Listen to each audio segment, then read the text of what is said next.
Hi guys, Swans here, back again for another video on the channel, and this one today then I'll be previewing tomorrow's game at the Swansea.com Stadium against Stoke City.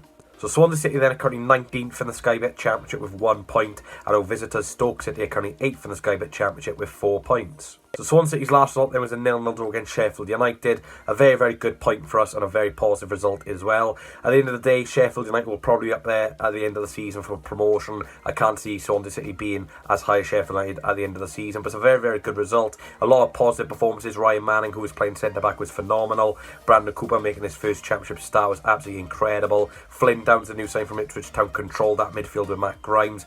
A lot of positives. Stoke City then drew 0-0 away to Birmingham City. A goal fest there at St Andrews Stadium or St Trillian Stadium, whatever it's called nowadays. But yeah, Stoke didn't really do much to win the game, neither did Birmingham. But Stoke have had a good start to the season, picking up 4 points from the first 2 games and also progressing to the second round of the Carabao Cup. Last time these two sides met was in March at the Bet365 Stadium. It finished Stoke City 1, Swansea City 2. Stoke City took the lead, Swansea City equalised, but the most controversial point of that game was Swansea City getting awarded a last minute penalty after Jack Clark allegedly fouled Carl Norton. I'm going to be honest, it was a dive. It was one of the worst dives I've ever seen. God knows how the referee gave that penalty. It would probably be ironic if Stoke City got a penalty tomorrow. In fairness though, I don't think Stoke fans can complain. It happened in 2014 when Victor Moses did it against us. So, you know, we've had revenge 7 or 8 years later. Let's leave it. No more dives for tomorrow's game. Let's just have a good game of football. I've versed Stoke City quite a lot over the last couple of years. Of course, we were in the Premier League together. We both got relegated together and we've both stayed in the Championship together. So Swansea and Stoke City just seem to love being in the same league every season. So in the last 10 games then, we've played Stoke City at Liberty Stadium. We've won 6, we've drew 1 and we've lost 3. So we do have a pretty solid record against Stoke City at home. And of course we did the double over them last season, beating them 2-0 at home and 2-1 away from home. Stoke City then, quite a similar story to Sheffield United in terms of a former player sense. Of course, Sheffield United, Ollie McBurney and Rhian Brewster, thankfully they didn't score, but Stoke City have 4 former Swansea City players on their ranks. They've got Sam Clucas and Joe Allen. Of course, everyone knows they've been there for the last couple of years, but they've also introduced 2 new signings this summer in Ben Wilmot, the Swansea City legend, who's gone against Cardiff City, of course, who helped us win that game 1-0. And of course, they got former Swansea City striker Sam Surridge. Both of them were on loan at the club under Steve Cooper. Both of them did quite well. Sam Surridge didn't last the season, though, unfortunately. He did get recalled by Bournemouth in January. But both did quite good at the Swans. Sam Surridge, my memories of him, Wigan away, last minute winner on the vlog on the channel. So I do have a Stoke City fan on the channel. He always does come on the channel, so big shout out to HarveySCFC. That's his YouTube channel. Not sure if he's going to the game. I don't think he is, but he does go to all the Stoke City home games and the full away games, so make sure you check out his channel. His vlogs are absolutely phenomenal. You know, speaks really, really good about the game, good detail as well. So his channel will be down below. Make sure you go subscribe to him and let's see what Harvey's got to say about tomorrow's game.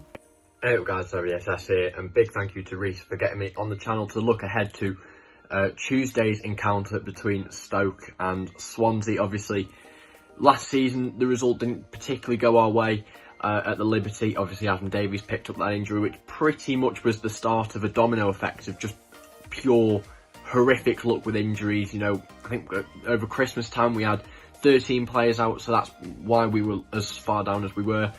But starting on to this season, I think we've had a fantastic start. You know, we're unbeaten in our competitive games, which is fantastic, and I think we only lost 1 of our pre-season friendlies, and that was against Wigan. You know, in that time we played against Aston Villa and Wolves as well. We remained unbeaten against them, so I think it'll be an interesting game on Tuesday. So prediction time. I'm on a roll with my predictions at the moment, so I'm going to go 1-1. I'm going to go Joe Allen to get the goal. Obviously, we've got a couple of former Swansea lads, Ben Wilmot, Sam Surridge, Clucas, Joe Allen, to name a few. So I do think it'll be one of them to get the goals. But yeah, hopefully it's a good result. Hopefully a win for the Potters. And yeah, come on Stoke.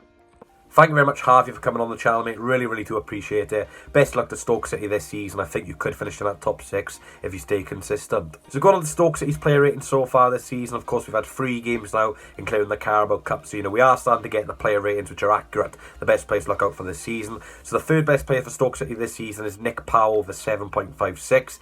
In 2nd place, you've got the Olympian Australian international Harry Suter with 7.69. And in 1st place, you've got the former Huddersfield Town right back Tommy Smith 5th with 7.96. So if all those 3 players are fit and available for tomorrow's game, we need to look out for them. On the team news then, of course, we've got the regulars, Corey Smith, Liam Walsh and Connor Roberts are all out injured at the moment.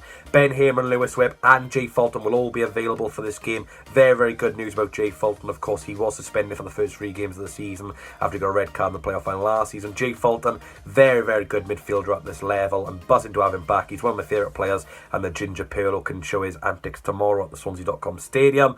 Kyle Norton and Ryan Bennett missed the game on Saturday due to slight knocks. I'm not too sure if I believe about Kyle Norton. He always does seem to miss Sheffield United. I know he does watch Sheffield United, so I'm not sure, if he's just being left out because he's watched Sheffield United. Kyle Norton and Ryan Bennett might be in contention for this game, which will be very, very good as we are lacking defensive reinforcements at the moment. For Stoke City then, one definite absentee, that's Tyrese Campbell. The fantastic young striker is out injured, currently nursing an injury from last season. And Mario Vrancic, the summer signing from Norwich City, did miss Saturday's game against Birmingham City. It's a possibility he might not be fit enough for this game, which is big, big news for us. He's a fantastic set-piece player and a very, very good player on the ball. And, he was fantastic against Reading at Stoke City's first game of the season. So if Mario Vrancic is missing, it's a big, big bonus for us. So going on to my lineup then, at the time of recording, Ethan Ladd is not a Swansea City player, so I'm not going to introduce him in the team just in case something happens overnight with the deal or something.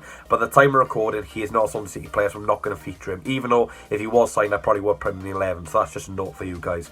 So in goals for me, Stephen Bender. The back 5, Joe Latabordia, Kyle Norton, Brandon Cooper, Ben Cabango, Jake Bidwell. Midfield 3 for me has got to be Jay Fulton, Matt Grimes and Flynn Downs. And the front two, Jamal Lowe and Morgan Whittaker. As you can see, a few changes from Saturday's 0-0 draw. I've changed the front two. I didn't think Liam Cullen was too impressive against Sheffield United. I thought he'd give the ball away quite a lot. Joel Pruitt didn't really influence the game off the bench. And I thought Morgan Whittaker didn't really influence the game off the bench, of course, but I think he does offer a little bit different to Liam Cullen and Joel Pruitt in the terms of, pace. With Jamal Lowe, I think there'll be a frightening front two. I brought Jay Fulton back, and I know we don't really have an out-and-out attacking midfielder on that side, but I thought Jamie Patterson was quite poor against Sheffield United, in fairness, especially our second half. I just didn't see him on the ball at all, and I just think Jay Fulton, a physical player, has got to play in this game. I know he can score goals.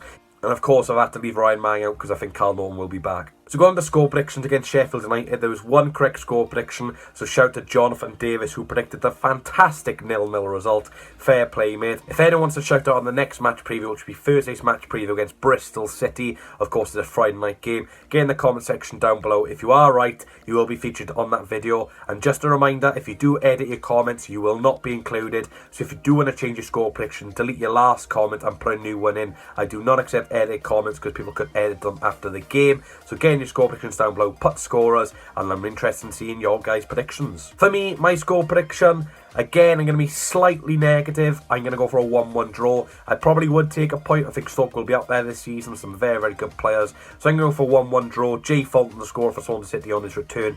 And unfortunately, it's going to be one of the four Swansea City players. And I'm going to go for Sam Surridge. I think he's been on fantastic form for Stoke City so far. So thanks guys for watching. Please hit a like button, comment, subscribe. We are edging closer to 4,000 subscribers. So if you are new to the channel, you are not subscribed, please do subscribe to me. Also subscribe to HarveySCFC, the Stoke City fan who came on. His channel will be down below. Yeah, so thanks guys for watching, and I'll see you in the next one.